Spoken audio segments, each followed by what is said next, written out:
أن محمدًا عبده ورسوله أما بعد فأعوذ بالله من الشيطان الرجيم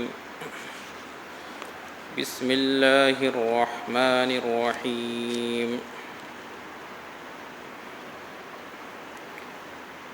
يسبح لله ما في السماوات وما في الأرض الملك القدوس العزيز الحكيم هو الذي بعث في الأميين رسولا منهم يتلو عليهم آياته ويزكيهم ويعلمهم الكتاب والحكمة وإن كانوا من قبل لفي ضلال مبين وآخرين منهم لما يلحقوا بهم وهو العزيز الحكيم ذلك فضل الله يؤتيه من يشاء والله ذو الفضل العظيم مثل الذين حملوا التوراة ثم لم يحملوها كمثل الحمار يحمل أسفارا بئس مثل القوم الذين كذبوا بآيات الله والله لا يهدي القوم الظالمين قل يا أيها الذين هادوا إن زعمتم أنكم أولياء لله من دون الناس فتمنوا الموت إن كنتم صادقين ولا يتمنونه أبدا بما قدمت أيديهم والله عليم بالظالمين قل إن الموت الذي تفرون منه فإنه ملاقيكم ثم تردون إلى عالم الغيب والشهادة فينبئكم بما كنتم تعملون يا أيها الذين آمنوا إذا نودي للصلاة من يوم الجمعة فاسعوا إلى ذكر الله وذروا البيع ذلكم خير لكم إن كنتم تعلمون فإذا قضيت الصلاة فانتشروا في الأرض وابتغوا من فضل الله واذكروا الله كثيرا لعلكم تفلحون وإذا رأوا تجارة أو لهوا انفضوا إليها وتركوك قائما قل ما عند الله خير من اللهو ومن التجارة والله خير الرازقين صدق الله العظيم قال الله تبارك وتعالى في شأن حبيبه إن الله وملائكته يصلون على النبي يا أيها الذين آمنوا صلوا عليه وسلموا تسليما اللهم إنا نحن نصلي على سيدنا شفيعنا حبيبنا نبينا مولانا محمد وعلى آل محمد وبارک وسلم.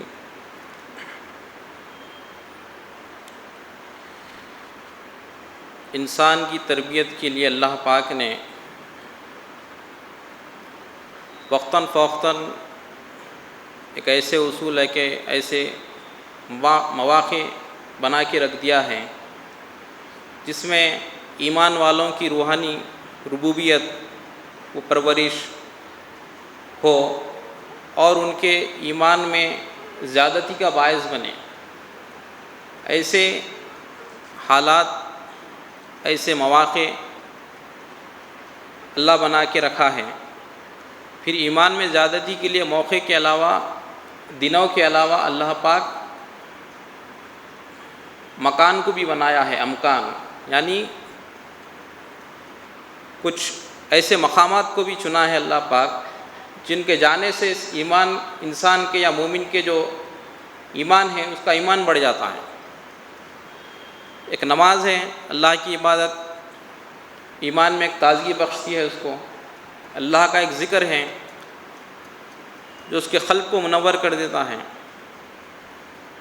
پھر اللہ کا گھر ہے جس کو دیکھنا عبادت ہے.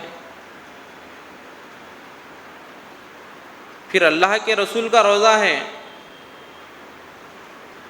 جس کے تعلق سے خود سرکار دو عالم صلی اللہ علیہ وسلم فرماتے ہیں کہ من زار قبری وجبت لہو شفاعتی. کہ جس نے میرے قبر کی زیارت کی اس کے لیے میری شفاعت لازم ہو گئی۔ تو دیکھیے کیسے معاملات ہیں لوگوں کو بھلائی کے لیے، مومنین کے لیے، انسانوں کے لیے اللہ پاک کیسے کیسے مواقع، کیسے کیسے جگہوں کو رکھا ہے اس کی روحانی ربوبیت کے لیے، اس کی مغفرت کے لیے، اس کی بھلائی کے لیے۔ تو اسی جو انسان اس کائنات میں رہ رہا ہے، یہ کائنات میں مخلوقات ہے بے حساب، انسان سے قبل مخلوقات ہے، آبی حیوانات ہیں، آبی مخلوقات ہیں، بری مخلوقات ہیں، ہوائی مخلوق ہیں، پھر غیر مرئی مخلوق بھی ہے جو انسان کو نظر نہیں آتی، پھر ایک آخر جو مخلوق ہے، آخری مخلوق، آخری تخلیق وہ انسان ہے، جہاں پر ہم رہ رہے ہیں وہ انسان کا معاشرہ ہے۔ تو اللہ نے ہر چیز، کئی چیزوں پر اللہ نے فضیلت دی ہے۔ ایک چیز کو مہینوں پر ایک مہینے کو فضیلت ہے، وہ رمضان ہے۔ اسی طرح دنوں پر بھی دن کو فضیلت ہے، وہ جمعہ کا دن ہے، اور اس کو سید الایام کہا جاتا ہے، دنوں کا سردار، وہ جمعہ کا دن ہے۔ اور اسی جمعے کے تعلق سے احادیث میں آتا ہے کہ اللہ پاک اپنی تخلیق سے فارغ ہو کر اسی دن جمعے کے دن اللہ پاک جو تمام کائنات کی تخلیق ہے اس سے فارغ ہوا ہے۔ پھر اسی میں آدم علیہ السلام کے پیدا کرنے کا ذکر بھی ہے، پھر جنت سے خروج کرنے کا ذکر بھی ہے، پھر سور پھونکنے کا ذکر بھی جمعے کا دن ہی ہے، پھر باس بعد الموت یعنی دوبارہ اٹھائے جانے کا ذکر بھی اس کو کہ جمعہ کہا گیا ہے، پھر قیامت جو ہے جو قائم ہوگی اس کے تعلق سے بھی کہا گیا ہے کہ وہ جمعے کا دن ہوگا۔ غرض اس کے بہت سی فضیلتیں ہیں۔ اس 7 دن میں یہ دن کو تمام دنوں پر اللہ نے فضیلت دے رکھی ہے۔ کیا ہے فضیلت اس دن کی؟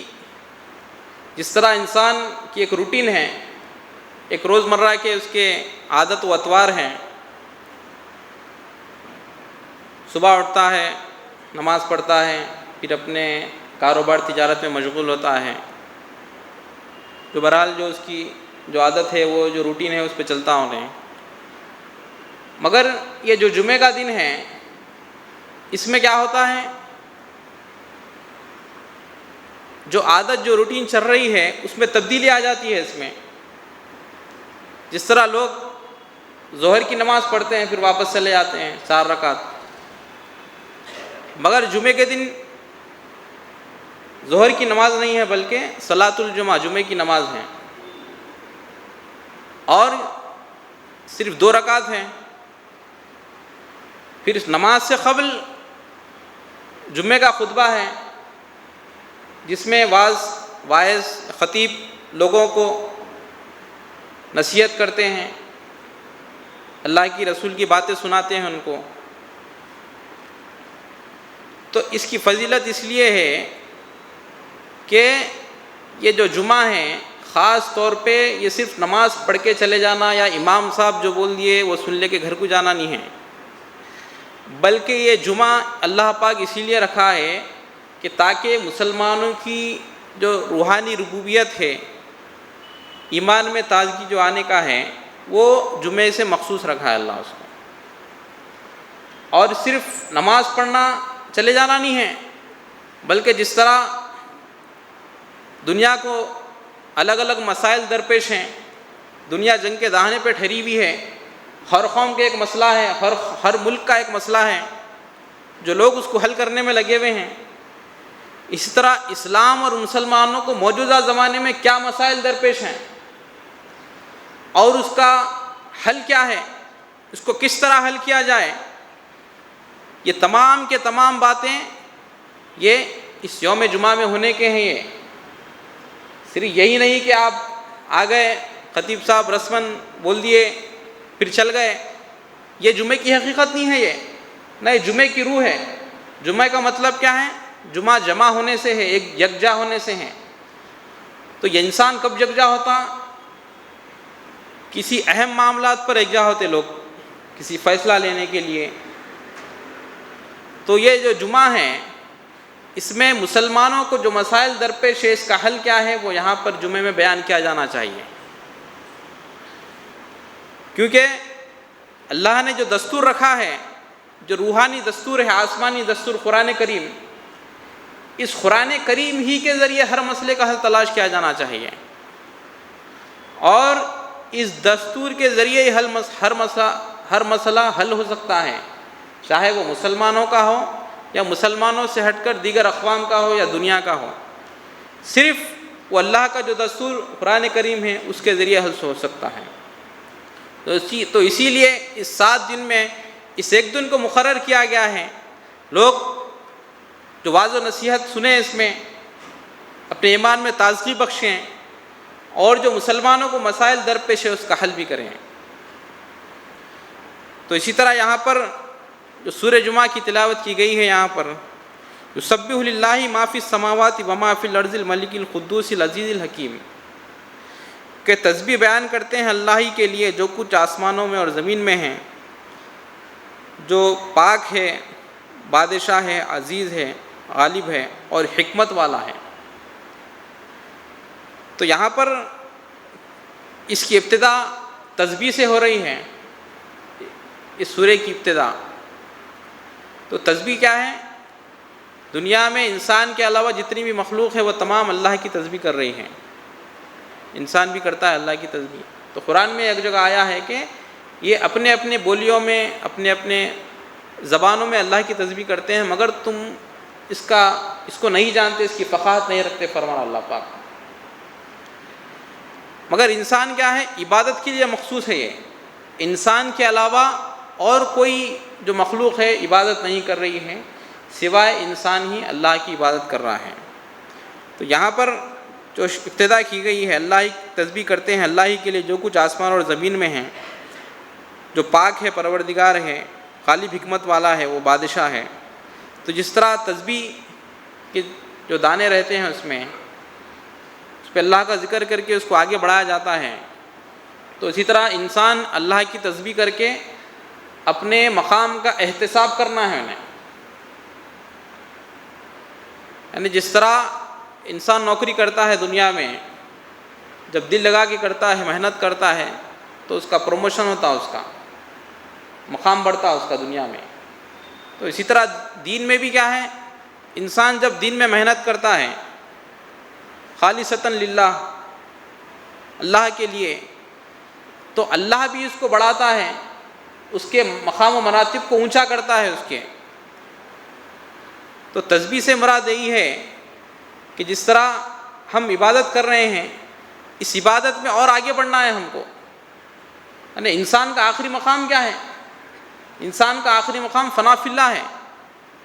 انسان اللہ سے آیا ہے، پھر اللہ ہی کی طرف جانا ہے، انہیں اللہ میں فنا ہونا ہے، یہ انسان کا آخری مقام ہے. تو اللہ اور بندے کے درمیان 9 لاکھ پردے حائل ہیں. اس تمام پردوں کو پار کر کے وہاں پر پہنچنا ہے اس کو. تو کوئی اس پردوں کو ایک ہی وقت میں طے کر دیتے ہیں، یا کوئی کسی کو وقت لگتا ہے پھر دوبارہ آتے ہیں. بہرحال آخری جو منزل ہے وہ اللہ ہی ہے. تو اسی طرح جو اللہ کی جو تسبیح ہے، یہ تسبیح کیا ہے؟ تسبیح کے ساتھ یہ اللہ اپنے 4 یہاں پر صفات کو گنایا ہے. ایک بادشاہ، ملک، قدوس، پاک، عزیز، غالب اور حکیم، حکمت والا. تو جب آپ تسبیح کرتے ہیں تو یہ صفات عمل میں آنا چاہیے، کیونکہ انسان کا جو عمل ہے اللہ کے لیے ہے. تو جب آپ اللہ کی پاکی بیان کریں گے، رسول اللہ صلی اللہ علیہ وسلم کا ذکر کریں گے، تو وہاں پر اللہ کی بادشاہت قائم ہونا شروع ہو جائے گی. الملک، القدوس، پھر اللہ کی وہاں پر پاکی بیان ہونا شروع ہو جائے گی، ماحول پاک ہو جائے گا. پھر عزیز، پھر اللہ کا جو دین ہے وہ غالب ہو جائے گا کہ لیظہرہ علی الدین کلہ وکفی باللہ شہیدا، کہ اللہ اس دین کو غالب کرنے والا ہے تمام ادیان پہ، اور اللہ اس کے لیے کافی ہے. اور جو چوتھی جو صفت ہے یہاں پر حکیم کی ہے، حکیم، حکمت. حضرت قبلہ فرماتے ہیں کہ اسی سے حکومت ہے. تو یہ صفات اللہ نے جو ترتیب سے رکھا ہے یہاں پر، دیکھیے کیسی ترتیب ہے اللہ کی، کہ سب سے پہلے جو رکھا ہے ملک کو، بادشاہت کو رکھا ہے، پھر قدوس پاکی کو، پھر عزیز غالب کو، پھر اس کے بعد حکیم کو رکھا ہے۔ یعنی جو بالترتیب جو صفات آ رہے ہیں یہ تمام کے تمام دین اسلام کے غلبے کے لیے آ رہے ہیں۔ یہ اس کا ایک اللہ روٹ بتا رہا ہے، ایک راستہ، ایک رہنمائی کر رہا ہے اللہ پاک کہ اس کا قیام کیسا عمل میں آ سکتا ہے، اللہ کے دین کا قیام، کہ تم وہاں پر میدانوں میں نکل جاؤ، اللہ کی پاکی بیان کرو، رسول کے ذکر کو بلند کرو، اللہ کے رسول صلی اللہ علیہ وسلم کے ذکر کو عام کرو، آپ صلی اللہ علیہ وسلم کا جو چہرے مبارک ہے اس مبارک چہرے کو اقوام عالم کے سامنے پیش کرو، جو ان کے آنکھوں کے درمیان اور رسول اللہ صلی اللہ علیہ وسلم کی جو مبارک تصویر ہے اس کے درمیان ایک پردہ حائل ہے، اس پردے کو گرانا ہے، اور رسول اکرم صلی اللہ علیہ وسلم کی سیرت مبارکہ کو، رسول اکرم صلی اللہ علیہ وسلم کے اس منور نورانی چہرے کو دکھانا ہے جس کا انتظار لوگ صدیوں سے بلکہ ہزاروں سالوں سے کر رہے آ رہے ہیں۔ تو یہ انسان کا یہ ڈیوٹی ہے یہاں پر۔ پھر عزیز اور حکیم، جو غالب، اللہ غالب رکھنے والا ہے، غالب ہونے والا ہے، یعنی جس طرح انسان اللہ کے کام میں لگ جاتا ہے تو جس اللہ کی جو تمام 99 صفات ہیں وہ تمام کے تمام صفات وہ بندے میں آ کر کام کرتے ہیں، وہ صفات بندے کے ساتھ ہو جاتے ہیں۔ وہ جو 99 صفات کیا ہے، یہ 99 صفات اللہ کی طاقتیں ہیں۔ یہ تمام کے تمام طاقتیں انسان کے ساتھ کب آتے ہیں؟ جب انسان یہ اس راہ پہ نکل جاتا ہے کام کے لیے، دین اسلام کی تبلیغ کے لیے، تو اللہ اس تمام چیزوں کو وہاں پر عمل میں لاتا ہے، بروئے کار لاتا ہے۔ والذی بعث فی الامیین رسولا منہم یتلو علیہم آیاتہ ویزکیہم ویعلمہم الکتاب والحکمہ وان کانوا من قبل لفی ضلال مبین۔ وہی ہے جس نے مبعوث کیا وہاں پر امیین میں سے ایک رسول کو، انہی میں سے جو ان پر ان کی آیتیں، جو ان پر آیتیں پڑھ کر سناتے ہیں اور ان کو پاک کرتے ہیں اور ان کو کتاب کا علم دیتے ہیں اور حکمت عطا کرتے ہیں، اور یقیناً اس سے قبل یہ لوگ کھلی گمراہی میں تھے۔ یہاں پر اللہ پاک کے اوپر تسبیح بیان ہوئی ہے، اللہ کی حمد ہوئی ہے، پھر ساتھ ہی یہاں پر رسول اکرم صلی اللہ علیہ وسلم کی صفات حسنہ کا ذکر ہے، اور آپ صلی اللہ علیہ وسلم کی بعثت کا مقصد یہاں پر بیان کیا گیا اس آیت میں، کہ وہی ہے جس نے امیین میں ایک رسول کو بھیجا ہے۔ تو وہ رسول کی صفات کیا ہیں؟ وہ رسول ان لوگوں پر آیت تلاوت کرتا ہے اور ان لوگوں کا تزکیہ کرتا ہے، پاک و صاف کرتا ہے ان کو، اور ان کو کتاب کا علم دیتا ہے اور حکمت سکھاتا ہے وہ رسول۔ تو وہ رسول کون ہے؟ جو اللہ نے امیین میں انہی میں سے ایک رسول کو ٹھہرا کیا ہے، تو وہ رسول عربی حضرت محمد مصطفیٰ احمد مصطفیٰ صلی اللہ علیہ وسلم آپ کی ذات گرامی ہے، آپ کا وجود مبارک ہے۔ عربستان میں اللہ نے وہاں پر آپ کو مبعوث کیا ہے، آپ سے قبل وہاں کوئی ڈرانے والا نہیں آیا تھا، تو اللہ پاک ایسی سرزمین میں آپ کو بھیجا ہے۔ کیا کہتا ہے کہ اللہ کہ یا رسول صلی اللہ علیہ وسلم قم فانذر، آپ ان لوگوں کو ڈرائیے، آپ سے قبل یہاں پر کوئی ڈرانے والا نہیں آیا، ان کو کسی نے نہیں ڈرایا ہے۔ تو یہ ایسی قوم ہے امیین۔ امیین سے مراد کیا ہے؟ ان کے معنی اصل کے ہیں، جڑ کے ہیں۔ تو انسان کی جو سب سے پہلی تخلیق ہوئی ہے، جو پیدائش ہوئی ہے، وہ عرب کی سرزمین جو کعبۃ اللہ ہے، وہاں کی مٹی سے اللہ نے بنایا ہے انسان کو۔ مرجع خلائق ہے وہ انسانوں کے لیے، جو مقام ہے کعبۃ اللہ انسانوں کا مرجع خلائق ہے اور منبع نور ہے انسان کا، وہاں سے تخلیق کی ابتدائیں ہیں، وہاں سے وہ کعبۃ اللہ ہے۔ تو ایسی قوم میں امیین میں اللہ پاک نے رسول اکرم صلی اللہ علیہ وسلم کو مبعوث کیا ہے وہاں پر، اور آپ وہاں پر مبعوث ہونے کے بعد ان پر آیت تلاوت کرتے ہیں۔ تو آیات کیا ہیں؟ آیت کے مطلب ہوتا ہے واحد، نشانی، اس کی جمع ہے آیات۔ تو یہ نشانیاں کیا ہے؟ یہ نشانیاں یہ ہیں کہ جو قوم صدیوں سے انتظار میں تھی نشانات دیکھ کر کتابوں میں ان کے، کہ وہی نشانات آپ وہاں پر عیاں کر دیتے ہیں لوگوں کے سامنے۔ یہود کے بہت بڑے عالم حضرت عبداللہ بن سلام رضی اللہ تعالیٰ عنہ، آپ اسلام قبول کرتے ہیں، جو یہود کے بہت بڑے عالم تھے، توریت کے بہت بڑے عالم جاننے والے تھے، جب آپ رسول اکرم صلی اللہ علیہ وسلم کے وجود مبارک میں اس بشارت کو پاتے ہیں تو آپ وہاں پر سر خم تسلیم کرتے ہیں، وہاں پر اسلام قبول کرتے ہیں۔ تو یہ جو آیات ہے، یہ نشانیاں کیا ہیں؟ یہ چاند و سورج، یہ سورج ہے، چاند ہے، یہ بھی کیا ہیں؟ اللہ کی نشانیاں ہیں۔ اسی طرح جو روحانی نشانیات کیا ہیں انسان کے لیے، روحانی ربوبیت کے لیے، وہ رسول اکرم صلی اللہ علیہ وسلم خود آپ اللہ کی آیت ہے، آپ آیت من آیات اللہ، اللہ کی آیت ہے آپ، نشانی ہیں۔ تو نشانی کس طرح ہے؟ نشانی مطلب نشان زدہ کس کو کیا جاتا ہے کہ تاکہ لوگ اس کو جانیں۔ اس طرح کوئی مقام کا ایڈریس دینا ہے آپ کو کہ فلاں، بتا دیا جاتا ہے کہ فلاں دکان کے بازو یا فلاں چیز کے بازو گھر ہے یا مسجد ہے یا جو بھی ایڈریس ہے، اس کی نشانی بتائی جاتی ہے۔ تو رسول اکرم صلی اللہ علیہ وسلم کیا ہیں؟ آپ اللہ کی نشانی ہیں۔ اگر اللہ تک پہنچنا ہے اس کو تو رسول اکرم صلی اللہ علیہ وسلم کے پاس آنا ہوگا اس کو۔ اگر اللہ تک، اللہ میں فنا ہونا ہے اس کو، تو آیت من آیات اللہ جو ہے، جو وجود مبارک ہے، اور رسول اکرم صلی اللہ علیہ وسلم کا اس وجود مبارک کے ہاتھ پر تم اپنا ہاتھ دے دو، اپنے تمام پرانے عقائد کو چھوڑ دو، جو رسول کہتا ہے وہ اس کو تسلیم کر لو۔ ما آتاکم الرسول فخذوہ وما نہاکم عنہ فانتہوا، کہ اے لوگوں جو رسول تم کو جو کچھ دیں وہ لے لو، اور جس چیز سے تم کو رسول منع کریں وہ چھوڑ دو۔ تو یہاں پر جو اللہ کی جو نشانی ہے اللہ تک پہنچنے کا، اگر کوئی وسیلہ ہے تو وہ رسول اکرم صلی اللہ علیہ وسلم ہیں، آپ کے ذات گرامی ہیں۔ تو جو قرآن کی آیتیں بھی اس میں ہیں کہ جو قرآن کریم کا جو کلام ہے، یہ کلام آپ وہاں پر عربوں میں آپ نے وہاں پر تلاوت کیا، تو اس کا ایسا کلام تھا جو لوگوں کی حیرت، جو لوگوں کی عقل کو ورتے حیرت میں ڈال دینے والا کلام ہے یہ۔ جنہوں نے زندگی میں کبھی اس کلام کو نہیں سنا، نہ اس جیسا کوئی کلام کوئی بول سکا ہے ان کے، یعنی جو خود کو عرب کہتے تھے، عرب کے مطلب ہے بولنے والا، اور دوسروں کو عجمی کہتے تھے، عجم کے مطلب ہے گونگا۔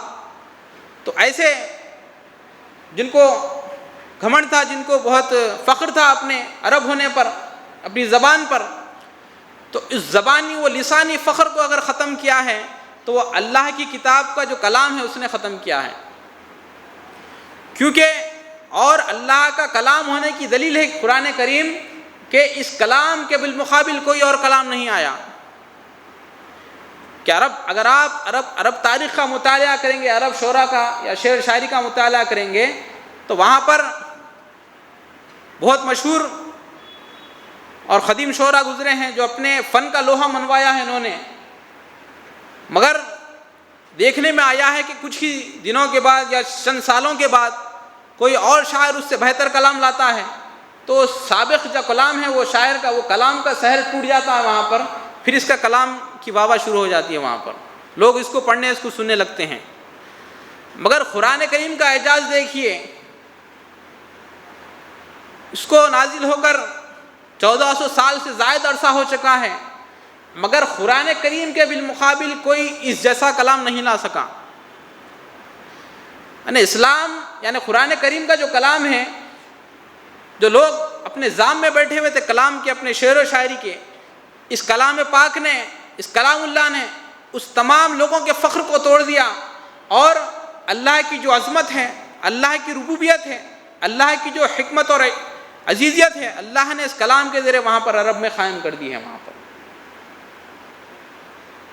کہ لوگوں کو روکا جاتا تھا کہ تم قرآن سننے مت جاؤ، کہ اگر لوگ کہتے تھے کہ اگر یہ لوگ قرآن سننے چلے جائیں گے تو وہاں پر پھر مسلمان ہو جائیں گے۔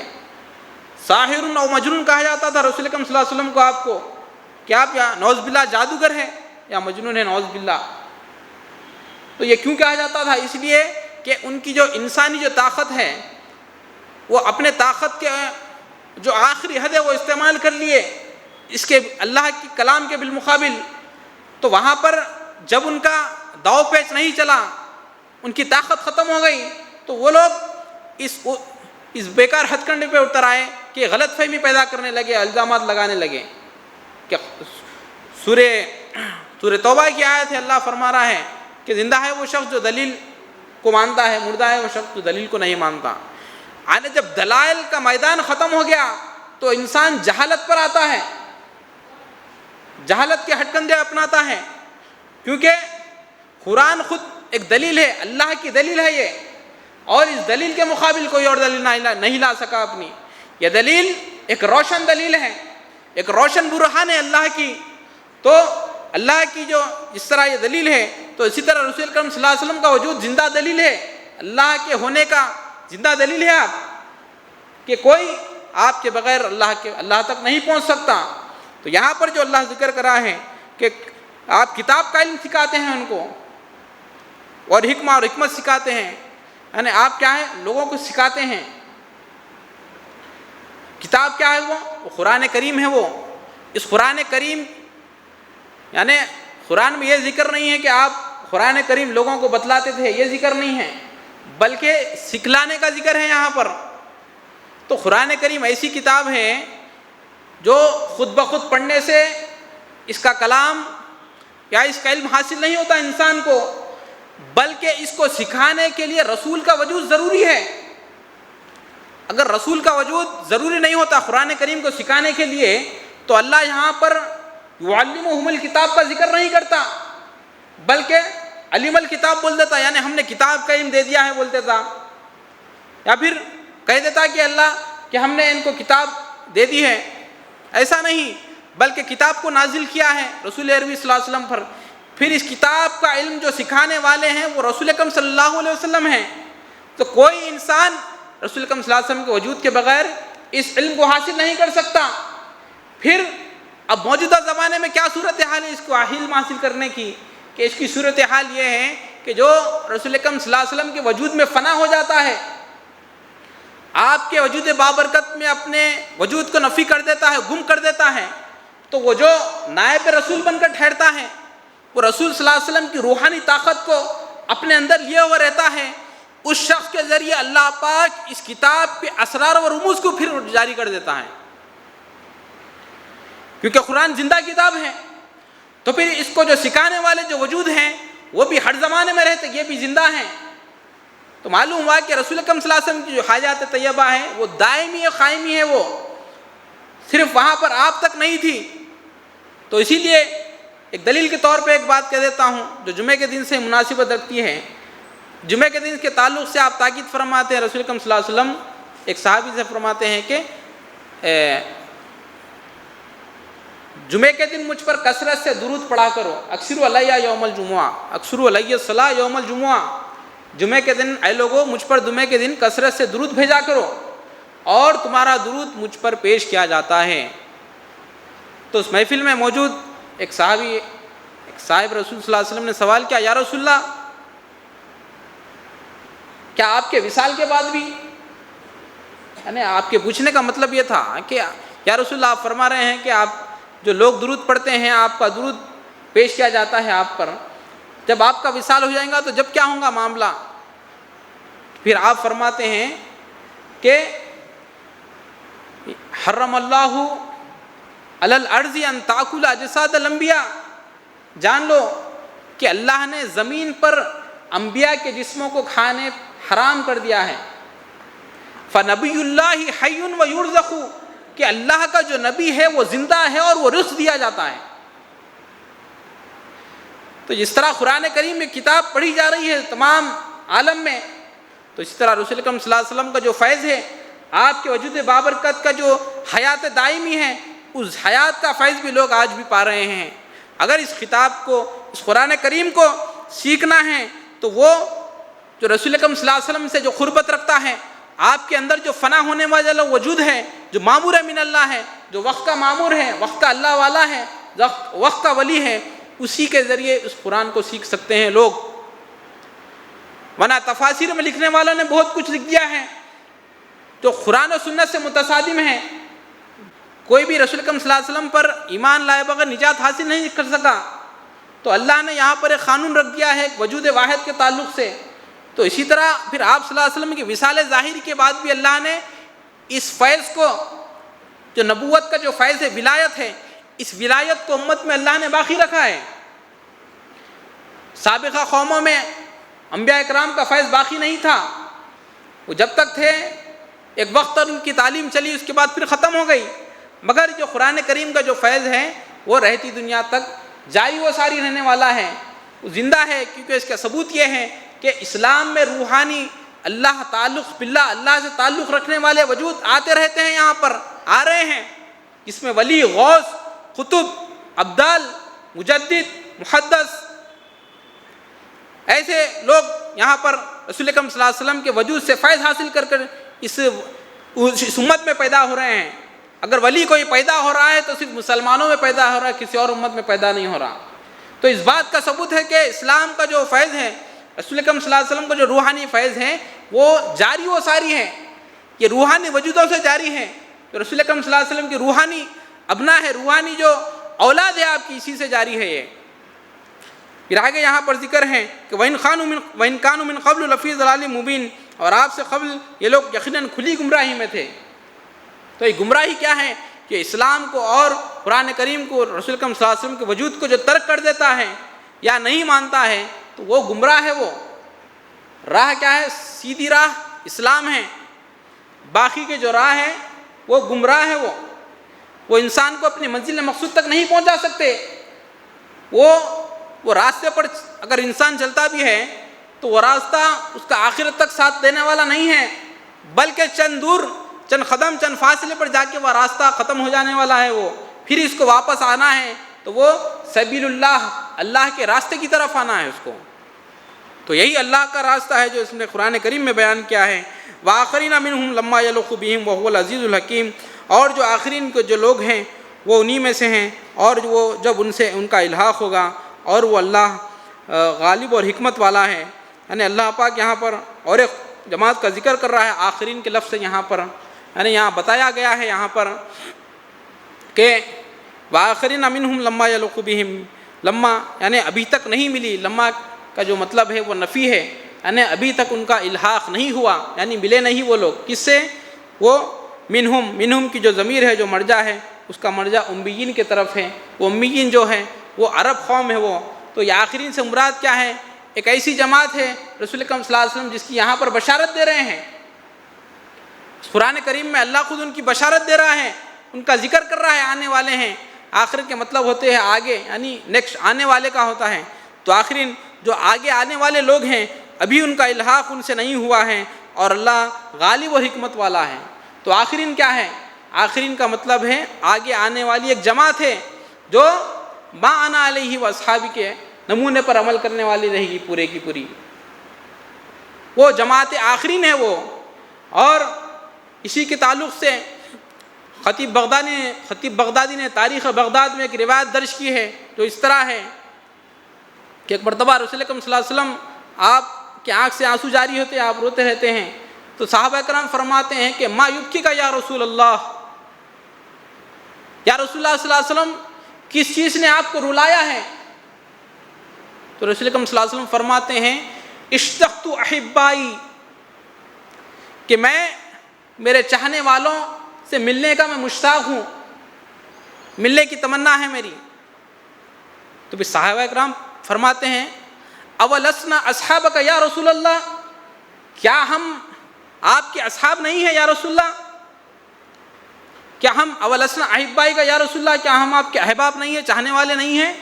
تو رسول اکرم صلی اللہ علیہ وسلم فرماتے ہیں کہ احبائی یاتون من بعدی یؤمنون بی ولم یرونی وانتم اصحابی، تم تو یہ جو جماعت ہے آپ لوگوں کی جماعت، یہ تو میرے صحابہ ہیں، آپ لوگ میرے احبا وہ ہیں، یاتون من بعدی، وہ میرے بعد آئیں گے، یؤمنون بی، وہ مجھ پر اس طرح ایمان لائیں گے، ولم یرونی، حالانکہ انہوں نے مجھ کو نہیں دیکھا ہوگا۔ تو یہ جماعت آخرین کی تعریف ہے کہ جو رسول اکرم صلی اللہ علیہ وسلم کے بعد آنے والی ہے، جو رسول اکرم صلی اللہ علیہ وسلم کو نہیں دیکھے گی ظاہرہ طور پر، مگر رسول اکرم صلی اللہ علیہ وسلم ایسی جماعت سے ملنے کی تمنا کر رہے ہیں، مشتاق ہیں وہاں پر رسول اکرم صلی اللہ علیہ وسلم۔ تو وہ جماعت کیا ہے؟ وہ جماعت آخرین ہے۔ جماعت آخرین کی نشانی کیا ہے؟ اس کی نشانی یہی ہے جو اوپر بیان کی گئی ہے کہ جس طرح رسول اکرم صلی اللہ علیہ وسلم وہاں پر آیتوں کی تلاوت کر رہے ہیں، تزکیہ کر رہے ہیں اور کتاب کا علم اور حکمت عطا کر رہے ہیں آپ، تو اسی طرح جو اس جماعت کا جو آخرین کا جو سردار رہیں گا وہی بھی من و عن سنت رسول پر چلنے والا رہیں گا۔ وہ تمام کے تمام جو صفات ہے وہ تمام صفات رسول اکرم صلی اللہ علیہ وسلم کو اپنے وجود سے عیاں کرنے والا رہے گا، اپنے وجود سے ظاہر کرنے والا رہے گا۔ وہ کسی ایک فرقے میں مقید نہیں رہے گا، خود کو مسلمان کہے گا۔ حضرت قبلہ فرماتے ہیں آخرین اور اولین کی تصدیق دے کر وہاں صحابہ اکرام کو خاندان قبیلے پر کوئی عصبیت گھمنڈ نہیں تھا، تو یہاں پر بھی جماعت آخرین کو، یہاں کے لوگوں کو بھی کوئی خاندان قبیلے پہ عصبیت پہ کوئی گھمنڈ نہیں ہے۔ وہاں پر صحابہ اکرام رسول اکرم صلی اللہ علیہ وسلم کے اس پیغام کو، آپ کی رسالت کو لے کر عربستان میں جنگلوں میں بادشاہوں کے درباروں میں نکل گئے، جس کی وجہ سے ان کا تزکیہ نفس ہو رہا ہے۔ تو یہاں پر بھی مبلغین اسلام رسول اکرم صلی اللہ علیہ وسلم کے اس پیغام کو، رسالت کو پہنچانے کے لیے میدانوں میں، بیابانوں میں، جنگلوں میں نکل جا رہے ہیں، جس کی وجہ سے ان کا تزکیہ نفس ہو رہا ہے۔ تو انسان کے تزکیہ نفس کے لیے یہ لازم ہے کہ یہ جو پیغام ہے، یہ پیغام رسالت ہے، اس پیغام رسالت کو لے کر پھرے وہ، اور اس پیغام رسالت کا اتمام حجت کر دے غیر اقوام پر، تو جب اس کا تزکیہ ہو سکتا۔ کیونکہ انسان کا جو قلب ہے، حدیث میں ہے کہ الانسان مرکب من الخطأ والنسیان، انسان غلطی اور نسیان کا پتلا ہے، اور جو دنیا میں رہنے کی وجہ سے ایک دنیا کی محبت بھی بڑھ جاتی ہے انسان کے اندر۔ تو اس دنیا کی محبت کو دھونے کے لیے، یہ دنیا کی محبت کم ہونے کے لیے اگر تزکیہ ہونا ہے تو اس وجود معمور وقت کے ساتھ جڑ کر اس کے احکام پر عمل کرتے ہوئے میدان میں جب آپ رسول اکرم صلی اللہ علیہ وسلم کے وجود مبارک کو پیش کریں گے تو آپ کا تزکیہ ہوگا۔ کیونکہ جس طرح سونا ہے، سونے کو بھی صاف کرنے کے لیے تیزاب میں ڈالا جاتا ہے، مختلف مراحل سے گزارا جاتا ہے اس کو، تو اسی طرح انسان روحانی مراتب حاصل کرنے کے لیے یا خود کا تزکیہ یا گھر بیٹھے یا مسجد بیٹھے یا خانقاہ میں بیٹھے ہوئے نہیں کر سکتا۔ وہ ایک جگہ بیٹھ کر انسان تزکیہ نہیں کر سکتا۔ جس طرح دنیا میں دیکھیں گے آپ، انسان کچھ بننے کی خواہش رکھتا ہے تو وہ اپنے وطن سے ہجرت کر جاتا ہے۔ دیکھتے ہیں آپ کہ کئی لوگ یہاں سے ہجرت کرتے ہیں، یعنی یہاں سے نکل جاتے ہیں اپنے وطن سے، نکل کے امریکہ، سعودی عرب وغیرہ جو ممالک ہیں وہاں پر اپنے روزی کے لیے نکل جاتے ہیں تاکہ زیادہ پیسے کمائیں، یعنی جو ان کا جو ہدف ہے، جو ان کا مقصد ہے، پورا ہو۔ تو اسی طرح دنیا میں بھی کیا ہے، دنیا میں بھی انسان ایک جگہ بیٹھ کے نہیں حاصل کر سکتا دین کے مقصد کو، اس کو بھی دین کے لیے نکلنا پڑتا۔ جس طرح دنیا میں کوئی چیز بیٹھے جگہ حاصل نہیں ہو انسان کو، تو دین میں کہاں سے حاصل ہوتی اس کو؟ تو لازم ہے کہ وہ اپنے وطن سے نکالا جائے۔ تو یہاں پر جو بلایات و آفات کا جو ذکر ہے، جو امتحانات ہیں، اس امتحان میں ایک ذکر اللہ قرآن میں یہ بھی فرمایا کہ وہ اپنے وطن سے نکالے جائیں، غریب الوطن ہو جائیں، وطن سے دور کر دیے جائیں۔ رسول اکرم صلی اللہ علیہ وسلم جب آپ مکے سے مدینہ کی طرف ہجرت فرما رہے تھے تو آپ کعبۃ اللہ کو، غلاف کو پکڑ کر آپ کہتے ہیں کہ اے کعبہ، تو مجھ کو بہت عزیز ہے، مگر یہ تیری قوم مجھ کو یہاں پر رہنے نہیں دے رہی ہے، مگر میں دوبارہ یہاں پر آؤں گا اور تجھ کو ان نجاستوں سے پاک و صاف کروں گا۔ تو جب اسلام کی قبولیت کی وجہ سے لوگوں پر کفار کا ایذا و رسانی بڑھ گئی، تکالیف بڑھ گئی، تو ہجرت کا حکم ہوتا ہے وہاں پر صحابہ اکرام کو، رسول اکرم صلی اللہ علیہ وسلم کو۔ تو آپ بامائے جماعت ہجرت کرتے ہیں، وہاں پر اپنے وطن سے نکل جاتے ہیں، پھر مدینے میں آپ پڑاؤ ڈالتے ہیں۔ تو اسی طرح یہ زمانے میں اگر تزکیہ کر لینا ہے تو یہ جو مقام ہے ہمارا، اس مقام سے نکل جانا ہے۔ اس مقام سے نکلنے کے بعد میدان میں جب نکلیں گے آپ، جو تکالیف، جو صحبتیں برداشت کریں گے دین کے آنے کے لیے، اس تکالیف و برداشت میں انسان کا تزکیہ ہوتا، اور اس کا جو روحانیت کا جو شجر ہے، جو درخت ہے، وہ اس کا درخت پھلاور ہوتا ہے، وہ پھلتا پھولتا ہے، تو یہ میدان میں ہوتا ہے۔ تو ذالک فضل اللہ یؤتیہ من یشاء واللہ ذو الفضل العظیم، یہ اللہ کا فضل ہے جسے وہ عطا کرتا ہے، اور اللہ بڑا فضل والا ہے۔ تو یہ جو امتحانات ہیں، یہ امتحانات کو اللہ پاک فرما رہا ہے کہ یہ اللہ کا فضل ہے۔ کیا ہے اللہ کا فضل؟ مارے کھانا، گالیاں سننا، گھروں سے نکالے جانا، مساجد سے نکالے جانا، دھتکارے جانا لوگوں سے، یہ کیا ہے؟ یہ اللہ کا فضل ہے۔ یہی اللہ کا فضل صحابہ اکرام پہ ہوا۔ صحابہ اکرام بادشاہوں کے درباروں میں چلے گئے اسلام کو پیش کرنے کے لیے، رسول اکرم صلی اللہ علیہ وسلم کی رسالت کو منوانے کے لیے۔ جو مان گئے وہ باقی رہ گئے۔ صحابہ اکرام کے اس رسول اکرم صلی اللہ علیہ وسلم کے اس پیغام کو جو ٹھکرا دیا، جو ان کو وہاں سے دھتکار دیا، اپنے دربار سے نکال دیا گیا، تو نہ انہیں باقی رہا، نہ اس کی حکومت باقی رہی تاریخ میں۔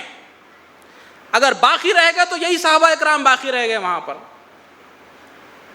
اگر ان کا کسی کا تاریخ میں اگر نام باقی رہ گیا تو یہی صحابہ اکرام جو تکالیف سہے ہیں اسلام کے لیے، ان کا نام تا ابد تا شمس و قمر باقی رہ گیا۔ نہ صرف باقی رہ گیا بلکہ کوئی تقریر، کوئی دینی مجلس کوئی ایسی نہیں ہوتی جو صحابہ اکرام کے ذکر سے خالی ہو۔ تو اللہ ان کا ذکر کرا رہا ہے آج مخلوقات کے عالم سے۔ تو فاذکرونی اذکرکم واشکروا لی ولا تکفرون، کہ تم میرا ذکر کرو میں تمہارا ذکر کرواتا ہوں۔ تو یہ کیا ہے؟ اللہ کا ذکر کرنا کیا ہے؟ نماز ایک عبادت ہے، پھر اللہ کا ذکر بھی ایک عبادت ہے، اللہ کا ذکر کرنا یہ بھی ہے۔ پھر اللہ کا ذکر کیا ہے؟ میدانوں میں نکل جانا ہے۔ جو اللہ کے ذکر کے علاوہ اللہ کے شریک کو بنا کر ذکر کر رہے ہیں، اس کا قائم مقام بنائے ہیں، جو اس کے مقام پر بٹھائے ہیں، وہ جو لوگ معبودان باطل کو، الہان باطل کو، اس کا وہاں پر اس عقیدے کو توڑ دینا ہے۔ یہ اللہ کی توحید ہے، اسی کو قائم کرنا ہے، اور یہی اللہ کا فضل ہے۔ یہ تو اللہ کا فضل کیا ہے؟ اللہ کا فضل تو عموماً لوگ سمجھتے ہیں کہ پیسہ ہے، گھر ہے، یہ بھی ہے، اللہ کا فضل ہے۔ مگر جو اللہ کا جو اصل فضل ہے یہ نہیں ہے کہ پیسہ گاڑی یہی رہ جانے والا ہے، مگر اللہ جس پر فضل کر دیتا ہے، جس کا نام باقی رکھ دیتا ہے، انہیں جانے کے بعد بھی اس کا نام رہتا، تو یہ اللہ کا فضل ہے۔ اگر لوگ اسی کو حقیقی فضل سمجھ بیٹھے ہیں، اگر یہ حقیقی فضل رہتا تو کیا فرعون پہ یا نمرود حامان پہ اللہ کا فضل ہوا؟ نعوذ باللہ، نہیں۔ وہ دولت بھی اللہ اس کو دیا تھا، وہ دولت اللہ کی راہ میں حاصل کر کے انہیں فضل کا حقدار نہیں بنا انہیں، بلکہ اللہ کے عتاب کا حقدار ہو گیا وہ۔ تو اسی طرح جس کے پاس جو دنیاوی اسباب ہیں وہ اللہ کے راہ میں لگا دے اور اللہ کے اعلیٰ فضل کو تلاش کرے، وہ اللہ کے بڑا فضل حاصل کرے، تو اللہ فرماتا ہے کہ یہی واللہ ذو الفضل العظیم، آگے ذکر آ رہا ہے کہ یہ اللہ کا بڑا فضل ہے۔ عظیم مطلب بڑا۔ تو معلوم ہوا ہے کہ جو فضل ہے اللہ کا فضل ایک درجے کا نہیں ہے، بلکہ کئی درجے کے اللہ کے فضائل ہیں، جو نیچے یعنی کم درجے کے بھی ہیں، زیادہ درجے کے بھی ہیں۔ تو بہرحال اللہ کے جو فضائل ہیں وہ کئی ہیں۔ تو یہ جو فضل ہے وہ اللہ کا فضل صحابہ اکرام پہ ہوا، جس کی وجہ سے لوگ آج ان کو یاد کر رہے ہیں، ان کا ذکر اپنے تقاریر میں کر رہے ہیں۔ آگے آیا ہے کہ مثل الذین حملوا التوراۃ ثم لم یحملوها کمثل الحمار یحمل اسفارا بئس مثل القوم الذین کذبوا بآیات اللہ واللہ لا یہدی القوم الظالمین۔ ان کی مثال جو توریت کو اٹھاتے ہیں اس کی مثال ہے جس طرح گدھے پر کوئی کتاب ڈال دی جائے، اور بری مثال ہے ان لوگوں کی جنہوں نے اللہ کی آیتوں کو جھٹلایا ہے، اور اللہ ظالم قوم کو ہدایت نہیں دیتا۔ جس طرح اللہ اپنے فضل کا ذکر کر دیا ہے، پھر یہاں ساتھ ہی یہ آیت میں اللہ کے جو انعامات ہیں، اللہ کی جو آیات ہے، اس کا انکار کرنے والے کے بھی اللہ یہاں پر ذکر کر دیا ہے، ان کا کیا حال ہونے والا ہے۔ کہ بئس مثل القوم الذین کذبوا، کہ بری ہے مثال ان کی، وہ لوگ جو اللہ کی آیتوں کو جھٹلاتے ہیں، اور اللہ ظالم قوم کو ہدایت نہیں دیتا۔ سفر یعنی جو سفر ہے، یحمل الاسفارا، سفر کی جمع سفرن کی جمع اسفار ہے، یعنی جب انسان سفر میں رہتا ہے اسی کو سفر کہا جاتا ہے، جس طرح نکلتا ہے تو اسی طرح جب انسان کتاب پڑھتا ہے تو وہ بھی جب اللہ کی کتاب پڑھتا ہے تو وہ روحانی ایک سفر میں محسوس کرتا ہے انہیں اپنے آپ کو. جس طرح لوگ ایک مطالعے کے شوقین ہوتے ہیں، کوئی ناول پڑھتے ہیں، کوئی کتابیں پڑھتے ہیں، تو پڑھنے میں اتنا محو ہو جاتے ہیں کہ ان کو ایسا معلوم ہوتا ہے کہ کیا سامنے ایسا ہو رہا ہے کیا. اگر جب اللہ کی کتاب انہیں پڑھتا ہے تو ان روحانیت کے سفر میں نکل جاتا ہے، انہیں روحانیت کے سفر کی منازل طے کرنا شروع کر دیتا ہے انہیں جب اللہ کی کتاب کو پڑھتا ہے. اور جب اس پر عمل کرنا شروع کر دیتا ہے تو اس پر اللہ کا فضل ہونا شروع ہو جاتا ہے.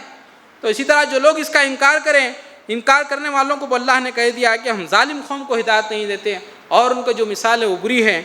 اور آگے اللہ فرما رہا ہے کہ قل یا ایھا الذین ھادوا ان زعمتم انکم اولیاء للہ من دون الناس فتمنوا الموت ان کنتم صادقین ولا یتمنونہ ابدا بما قدمت ایدیہم واللہ علیم بالظالمین. کہ کہہ دیجئے یا رسول اللہ صلی اللہ علیہ وسلم، اے لوگوں جو یہودی ہو گئے اس ظام میں کہ تم اولیاء ہو، یعنی اللہ کے، انکم اولیاء من دون اللہ، اللہ کے علاوہ تم مددگار ہو لوگوں کے، تو تم موت کی تمنا کرو اگر تم سچے ہو. مگر وہ موت کی ہرگز تمنا نہیں کرتے. جو کچھ انہوں نے اپنے اعمال کو آگے کر دیا ہے، اور اللہ جاننے والا ہے جو کون ظالم ہے. یہاں پر یہودیوں کا ذکر کیا ہے اللہ نے، جو توریت ہے، توریت کو وہ لوگ صرف بطور تبرک رکھتے تھے مگر اس پر کوئی عمل نہیں تھا ان کا. تو یہاں پر انہی کی مثال اللہ نے دی ہے کہ ان کو کہہ رہا ہے کہ اے لوگوں اگر تم سچے ہو تو موت کی تمنا کرو. قرآن میں 2 جگہ ذکر آیا ہے موت کی تمنا کا. ایک سورہ بقرہ میں ذکر آیا ہے کہ وَلَن يَتَمَنَّوْنَهُ أَبَدًا بِمَا قَدَّمَتْ أَيْدِيهِمْ وَاللَّهُ عَلِيمٌ بِالظَّالِمِينَ. کہ وہ لوگ ہرگز موت کی تمنا نہیں کرتے، اور انہوں نے جو اپنا عمل آگے کر دیا ہے اللہ اس کو جاننے والا، اور ظالموں کو اللہ جاننے والا ہے. ایک سورہ بقرہ میں اور سورہ جمعہ میں 2 جگہ یہاں موت کی تمنا کا ذکر آیا ہے. کیونکہ موت کی تمنا کیوں ہے یہاں؟ کیونکہ حق اور باطل کا فرق معلوم ہو جائے. تو تفسیر میں بھی آیا ہے کہ جو مباہلہ ہے یہودیوں سے اسی آیت کے مناسبت سے بتایا گیا ہے، اسی کا ذکر ہے یہاں پر، کہ یہودیوں کو کہا گیا تھا کہ اگر تم سچے ہو تو دعا کرو کہ کون سچا ہے کون جھوٹا ہے اس پر اللہ کی موت آ جائے، اللہ اس پر موت لا دے. تو حق و باطل کا اگر فرق کرنا ہے تو موت کی تمنا کرو. مطلب کیا ہے؟ لوگ یعنی حق کو اس طرح، باطل کو اس طرح ملیامٹ کر دیے، حق یعنی اس طرح اس کا صاف و شفاف ایک پردہ لگا دیے تھے کہ معلوم نہیں ہو رہا تھا کہ کون صحیح ہے کون غلط ہے. تو اللہ اس کا یہاں پر معیار بتا دیا کہ تم موت کی تمنا کرو اگر تم سچے ہو. تو اسی طرح سورہ بقرہ میں اللہ پہلے بول دیا کہ وَلَن يَتَمَنَّوْنَهُ أَبَدًا بِمَا قَدَّمَتْ أَيْدِيهِمْ. یہ ہرگز موت کی تمنا کرنے والے نہیں ہیں، اور اللہ ظالموں کو جاننے والا ہے. تو کون نہیں ہے؟ وہ یہود موت کی تمنا کرنے والے نہیں تھے وہ لوگ، کیونکہ وہ لوگ سچے نہیں تھے. تو اسی طرح جو مومن ہے، جو اللہ والا جو رہتا ہے، مومنانہ صفات اس کی یہ نہیں کہ وہ موت سے ڈرے، بلکہ انہیں موت سے کھیلنے لگ جاتا ہے. حضرت خالد بن ولید رضی اللہ تعالیٰ عنہ جنگی معرکوں میں آپ جب جاتے تھے تو آپ سخت جنگ کرنے والے، جنگ کے معرکوں میں آپ گھس جانے والے، کئی جنگ کر کے آپ جیتے ہیں. تو کیونکہ مومن تھے آپ، مومنانہ وجود ہے آپ کا، اور حق ساتھ ہے، یہ پورا یقین کامل تھا آپ کے ساتھ. تو آپ وہاں پر اسی آیت کی عملی مثال بن کر وہاں پر میدان میں نکل جاتے تھے آپ، کہ اپنے وجود کے ذریعے ثابت کر دیے کہ اسلام ہی حق ہے، کہ تمام جو تم عقیدہ بن کے رکھ لیے ہو دیگر مذاہب کے، یہ تمام کے تمام باطل ہیں. کہ قرآن کریم جس طرح نازل ہوا ہے اس طرح اس نے قرآن کریم زندہ عمل کرنے والے وجودوں کو میں رکھ دیا ہے. موت کی تمنا کرو بولے تو اب یہ مطلب نہیں کہ قرآن کریم آیا تھا اس کا ذکر کر دیا اللہ اب کیا بھی نہیں ہے، ویسا نہیں ہے. بلکہ صحابہ کرام نے موت کی تمنا کی ہے، اس کا عمل میں ذکر کر کے بتا دیا ہے. جب بادشاہ کے دربار میں گئے آپ تو وہاں پر زہر، ایک بہت اعلیٰ قسم کا زہر، یعنی بہت زہریلا تھا وہ زہر، تو وہ زہر لا کے دیا گیا آپ کو کہ اگر آپ سچے ہیں تو پی کے بتاؤ آپ تو ہم مان لیں گے آپ کو. تو تاریخ میں آتا ہے کہ وہ زہر ایسا تھا کہ اگر کوئی سونگھ لیتا تو اس کو وہاں پر موت ہو جاتی اس کی. مگر وہاں پر آپ اس زہر کو، جس طرح پانی انسان پیتا ہے وہ زہر کو نوش کر لیتے ہیں آپ. تو لوگ دیکھتے رہ گئے کہ اب جاتے کیا، جب جاتے اب انتقال ہوتا آپ کا نہیں. مگر آپ ثابت کر دیے کہ جو اسلام ہے وہ حق ہے، وہ سچا ہے، وہ صادق ہے، اس لیے آپ وہاں پر زہر پی گئے، اور اللہ نے وہاں پر آپ کے وجود کو باقی رکھا اسلام کی حقانیت کے لیے، کیونکہ اسلام صرف کتاب میں نہیں ہے، کاغذ میں نہیں ہے، بلکہ اللہ نے اس کتاب کے عملی وجودوں کو ہر زمانے میں رکھا ہے، جو اس پر عمل پیرا ہو کر بتاتے ہیں لوگوں کو، جو اس کی عملی تفسیر بن کے لوگوں کو بتاتے ہیں کہ یہ اسلام ہے، اسلام کی حقانیت ہے، یہ صداقت ہے۔ تو اللہ نے ایسے وجودوں کو بھی اسلام میں پیدا کیا ہے کہ جو اس پر عمل کرنے والے ہیں۔ قرآن کریم جو اللہ کی کتاب ہے، اسے پڑھنے سے بھی بہت ثواب ہے، اس کا پڑھنا ثواب ہے، اگر پڑھنا نہیں آتا صرف دیکھنا بھی اس کا ثواب ہے، مگر جو اس پر عمل کرنا شروع کر دیتا ہے تو اس کا بہت بڑا مقام و مرتبہ ہے، بہت بڑا اس کے لیے ثواب ہے، اس کے لیے اللہ کا فضل ہے اس کے لیے۔ تو یہاں پر قُلْ الْمَوْتَ الَّذِي تَفِرُّونَ مِنْهُ فَإِنَّهُ مُلَاقِيكُمْ ثُمَّ تُرَدُّونَ إِلَىٰ عَالِمِ الْغَيْبِ وَالشَّهَادَةِ فَيُنَبِّئُكُم بِمَا كُنتُمْ تَعْلَمُونَ، کہ کہہ دیجئے کہ جو موت ہے یقیناً وہ لوگ اس سے بھاگتے ہیں اور وہ اس سے نہیں ملیں گے اور وہ اسی کی طرف لوٹائے جائیں گے۔ اللہ غیب اور شہادت، غیب کا جاننے والا ہے، اور وہ جانتا ہے کہ وہ لوگ کیا عمل کرنے والے ہیں۔ تو یہ جو سورہ جمعہ ہے، کہ اس کا لب لباب یہی ہے کہ جو رسول اکرم صلی اللہ علیہ وسلم کی بعثت کا مقصد کیا ہے، اس کو اس میں بیان کیا گیا ہے۔